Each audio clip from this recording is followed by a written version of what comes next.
recording. Yeah, okay. Just like half of it. Okay? Okay. Even in here. Hello. Good morning. Welcome everybody to this 68th Indian Independence Day celebrations here at UMass Dartmouth. And I welcome everybody on behalf of Indian Student Association and also Center for Indic Studies. I welcome you all. First we start our program with American National Anthem. Should stand.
Now we sing Indian National Anthem and then we have unfurling of the flag.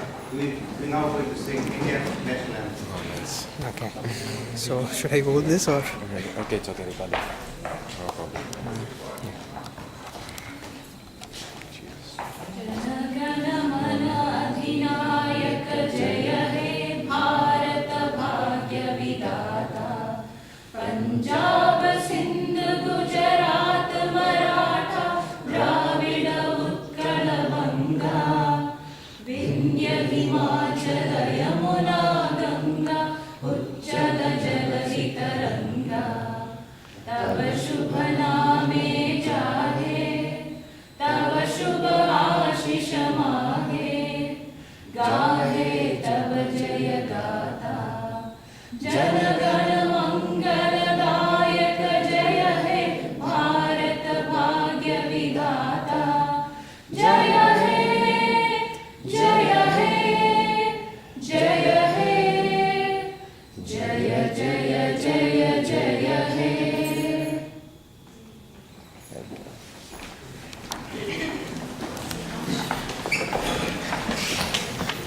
Let me now introduce the new ISA committee. Yeah, one second. Can you hold it? Yes. The president of ISA is Jay Prakash. And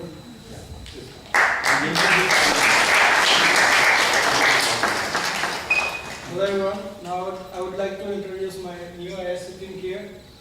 And the Vice President is Navin Kalachil. And our new Treasurer is Dinesh. And Cultural Secretary is Vidyasri.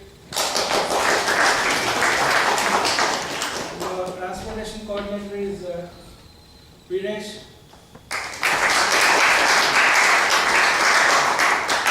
And the Headmaster is Sachin. Some of the members were busy in arranging food items and all. I'll be introducing them later. So these are our new ISA members. We will be here to help you out in each and every moment, whatever it is possible for us. So please cooperate with us. So we'll be helping you a lot. And as in your presence, you should also try to help us. So thanks for coming to this Independence Day celebration. And have a nice celebration here and have a great food. which is waiting outside for you.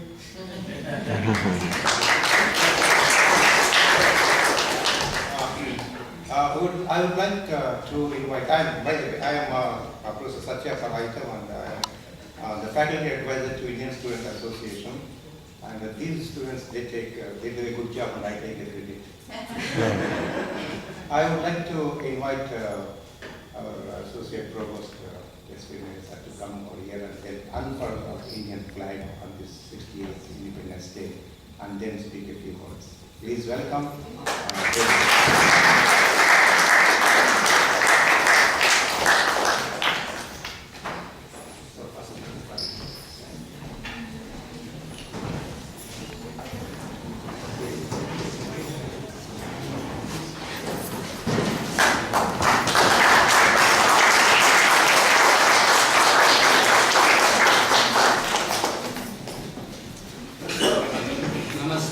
Namaste.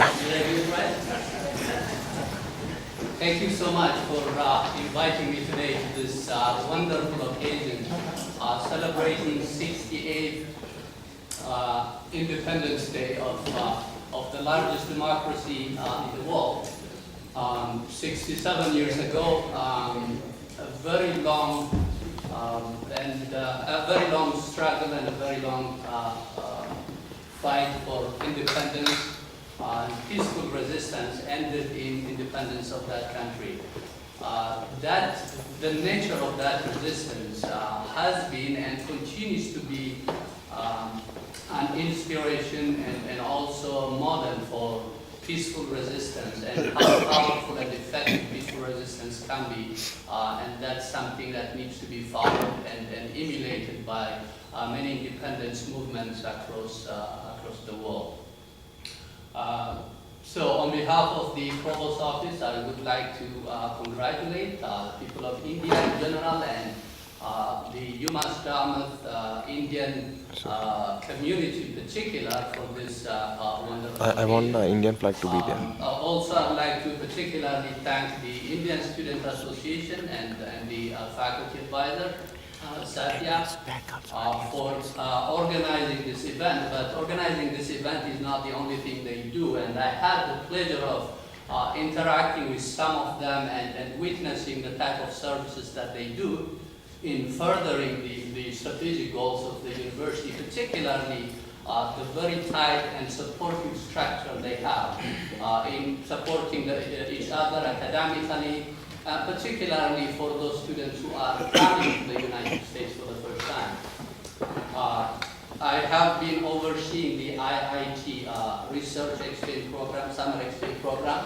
So we have several students every summer coming to UMass Dartmouth to work on research projects under the supervision of our faculty.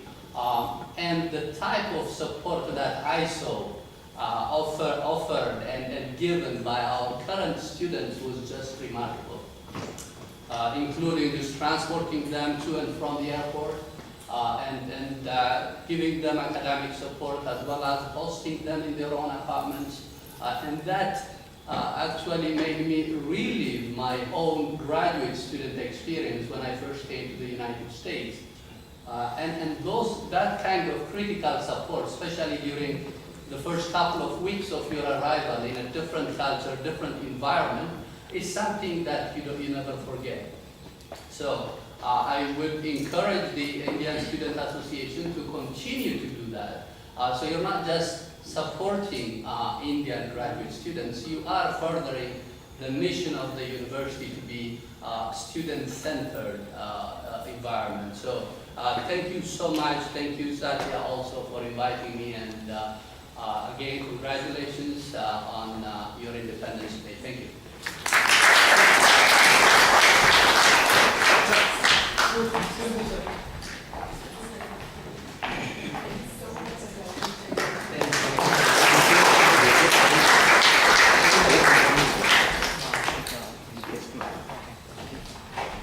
Next, I would like to introduce One second. who is the backbone of ISA or called as wall of an ISA, whatever it is. I would like to welcome our Dr. Satyabhardhan sir to give us great speech and wonderful speech today on Independence Day celebration. I welcome him. Now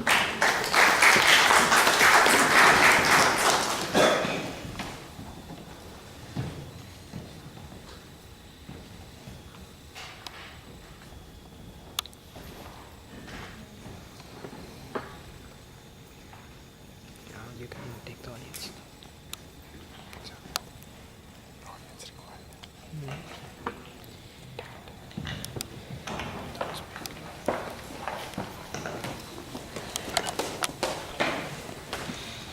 Hello?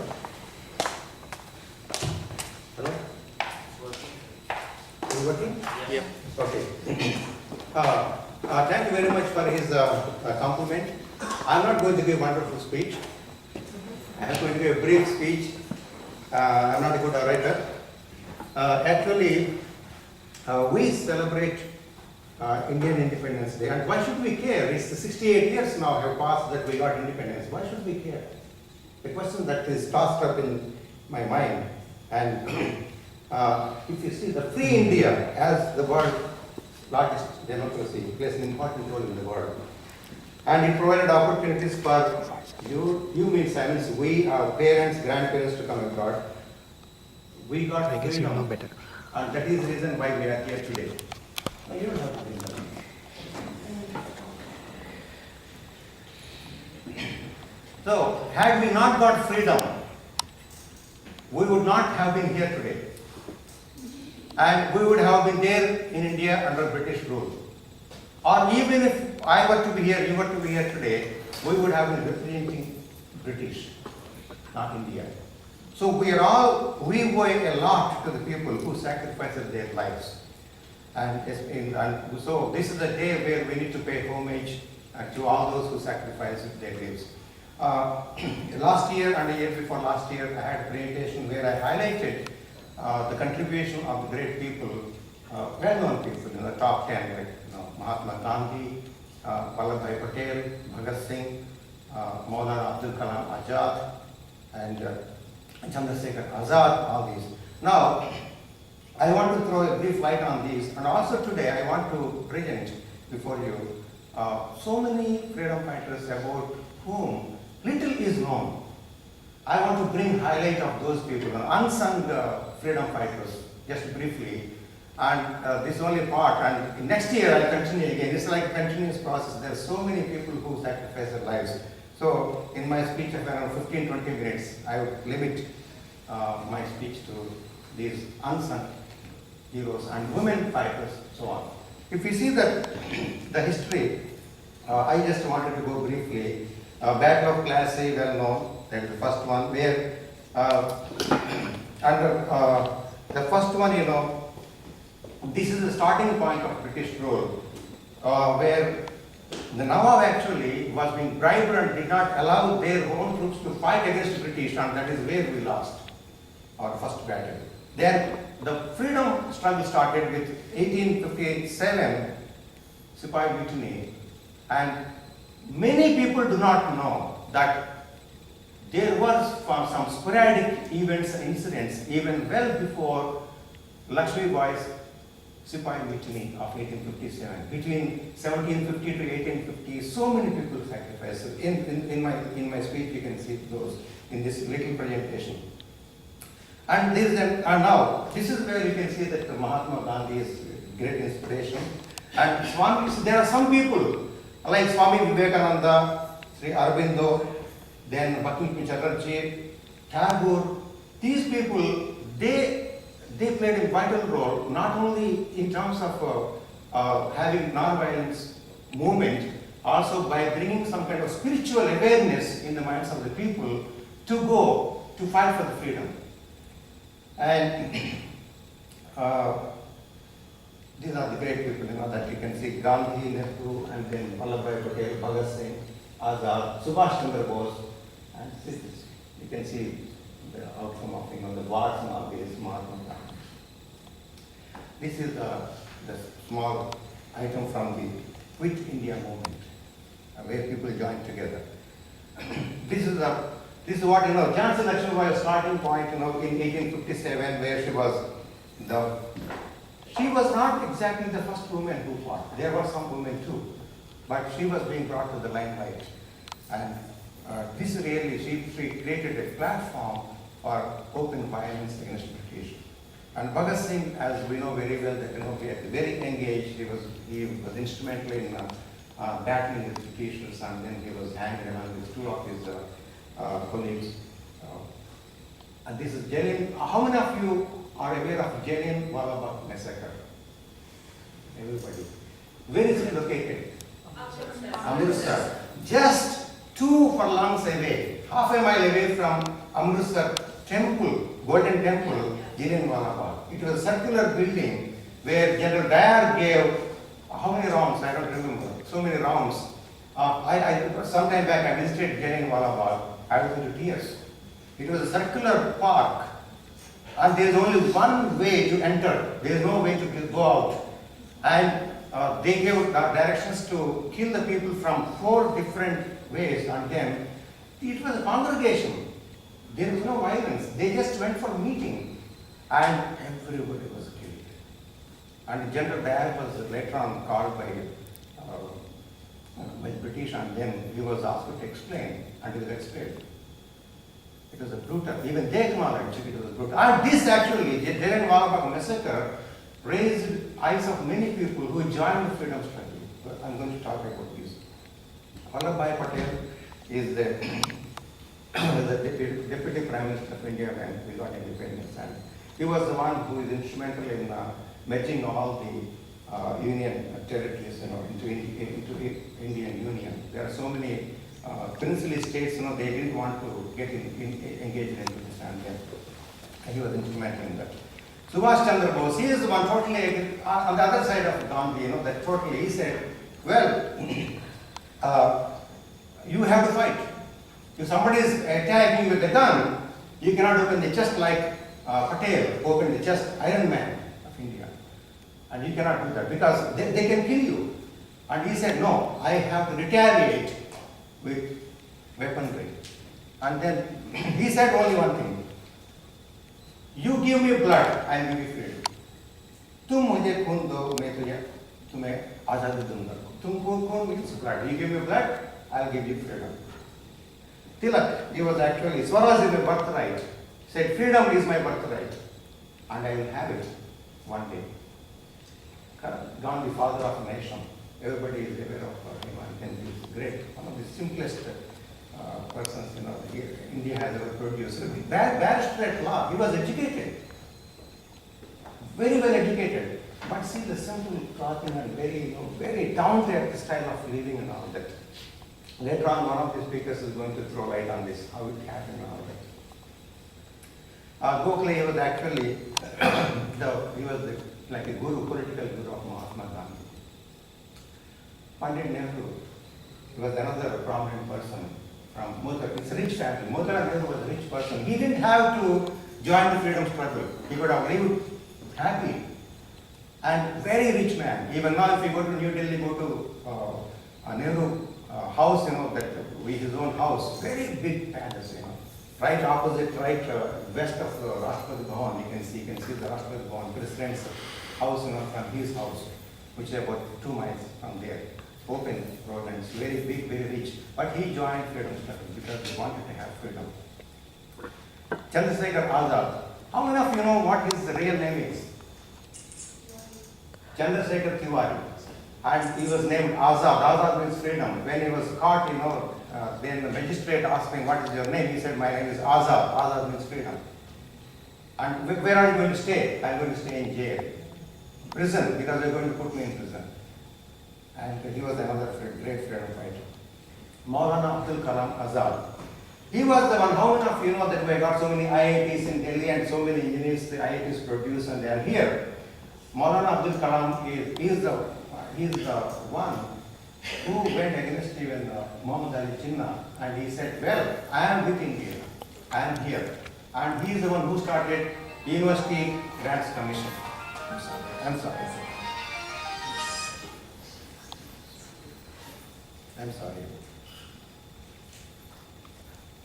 So he was the one who started University Grants Commission. Today, all the universities in India are being guided by, are coming under the umbrella of University Grants Commission, and one who is instrumental in Indian educational system.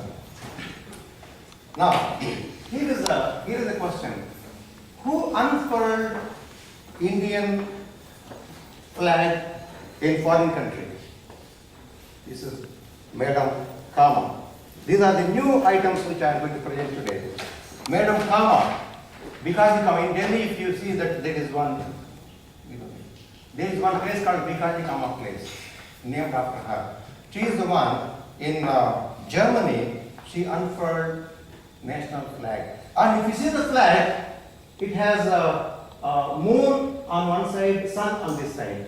Representing what? Sun representing Hindus, moon representing Muslims. They were joining this freedom struggle together. And in this tricolor flag, red representing strength, saffron, victory, green, boldness and enthusiasm. This is the flag that was designed in the beginning and unfurled. And how many of you are aware that the present flag, Indian flag, designed by whom? Pingali Venkayya from Andhra Pradesh. He was the one who designed this flag. Not many people are aware of this. We have this flag. Who is the one designer behind it? Pingali Venkayya. You know, the pity is that he died in poverty in 1963 and was largely forgotten by society and his own party.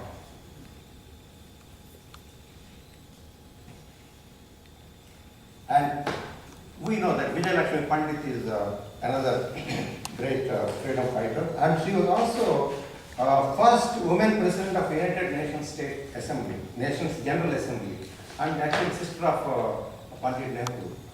And she was ambassador to many countries, including USA, Ireland, Mexico, and the United Kingdom, Spain, and so on. She was great in terms of her contribution to Indian freedom. Sister Nivedita, her actual name is Margaret Elizabeth. Actually, not only Indians, even foreigners contributed to Indian freedom. And Margaret Elizabeth Noble is her name, and she's from Ireland, and she was inspired by Vivekananda. And Vivekananda called her real lioness. Rabindranath Tagore called her Lok Mata, and Aurobindo Ghosh, Agni Sikha. These are the titles they gave. These are the great people. Giving these titles to her means you can see the immense contribution this woman made to freedom struggle. She introduced singing, Vande Mataram in the schools. In those days, Vande Mataram is banned actually. Whenever Indians say Vande Mataram means you are praising your own homeland. Their Britishers' blood gets boiled. They don't like it. But she introduced singing Vande Mataram in schools. Mira Alfasa, she is popular as a mother. She is from Paris, and she was working in the spiritual transformation of humanity and life on earth. And she was influenced by Aurobindo Ghosh. And some people contributed directly, some people contributed in terms of bringing spiritual awareness in the minds of the people who are fighting for freedom. So there are so many women who played major roles. Role of women in freedom struggle. There are so many, I just listed only 4 here. Lakshmi Bai and Sarojini Devi, and then Aruna Asaf, Suchitra Kriplani. And Mahatma Gandhi once made a bold statement: to call women the weaker sex is a libel. It is a man's injustice to women. If by strength is meant moral power, then woman is immeasurably man's superior. Immeasurably man's superior. This is the greatest, wonderful. If non-violence is the law of our being, the future is women. And Gandhi is a great person. He acknowledged the contributions of women. And these are some unsung freedom fighters. I'm going to throw light on this. Most of these are totally unknown to the majority of the people. Chinnaswamy Subramanya Bharati. Some of these are from South Tamil Nadu and Maharashtra, and some from Bangalore and so on. And to tell briefly about him, he assisted Aurobindo, and also he became a karma yogi. And he started, some people contributed in terms of starting the journals and bringing awareness. He is the one who started, several weeklies, Vijaya is one weekly, Tamil daily weekly, and Bal Bharata, an English monthly, and then Suryodayam. Suryodayam means Surya means sun, Udaya means morning sun, rising sun. So if they wanted to bring light in the minds of the people, let us see the broad daylight of independent India. So he is one, such a great person who started, and some of these, these were banned by the Britishers. And Kumaran, Tirupur Kumaran, he was another great freedom fighter, and he started an association called Desbandhu Youth Association by grouping the youths and persons from Tamil Nadu, and he died, and he died his death was very cruel. That police assaulted him, third-degree assault, and they used to take the pins and then put the pins, they used to torture them to death. And he was one, and even by the time of dying, he was holding national flag in his hands. He is another great person.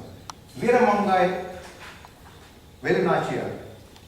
And some of these Tamil pronunciations are very difficult. If I am wrong, please correct me, Mr. Partha. Yeah.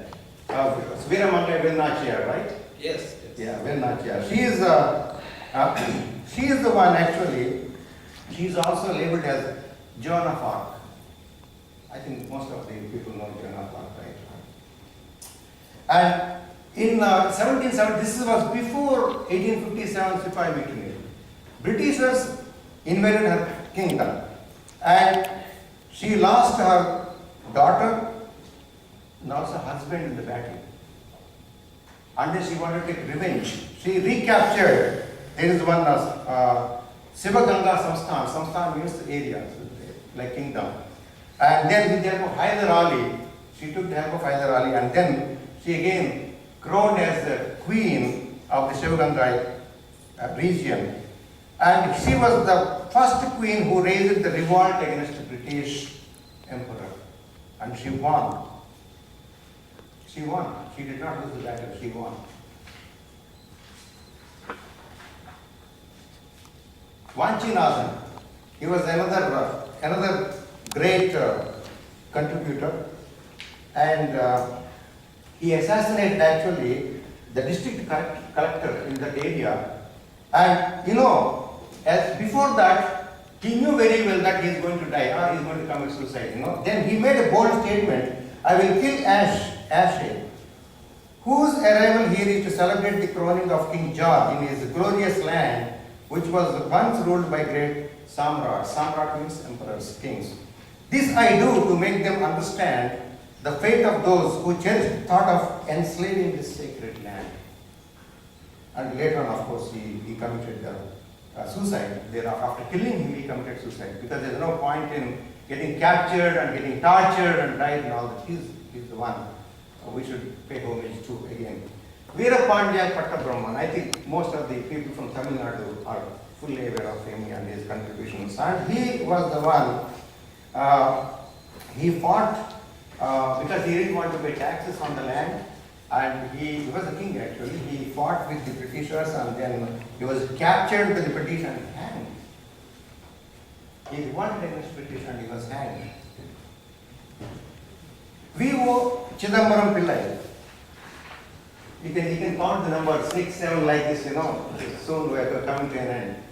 And V.O. Chidambaram Pillai is the one, one wonderful, important thing about him is that he was a prominent lawyer, trade union leader, and he started indigenous shipping service between, there are two places, Tuticorin and Colombo, with the Swadeshi Navigation Company. And Britishers didn't want this company to run. What British did is that, to thwart the New Indian Company, they resorted to the monopolistic rate of practice of reducing the fare up to 1 rupee just like $1, let us say. And then this person reduces the price to half, 50 paisa, that is just like half a dollar, 50 cents. Britishers counterattacked, offering them free trip to the passengers, and along with that, they offered free umbrella. Free trip and also umbrella. As a result, what happened? By 1909, the company, British company, was heading towards bankruptcy. There were no passengers, there was no way, because people didn't want even to travel free, even when they were given incentive of free umbrella. So this is how he contributed, and then he charged later on with playing around with the British government, and then he was sentenced to life imprisonment, because they didn't like this to happen. They didn't want anybody to compete with their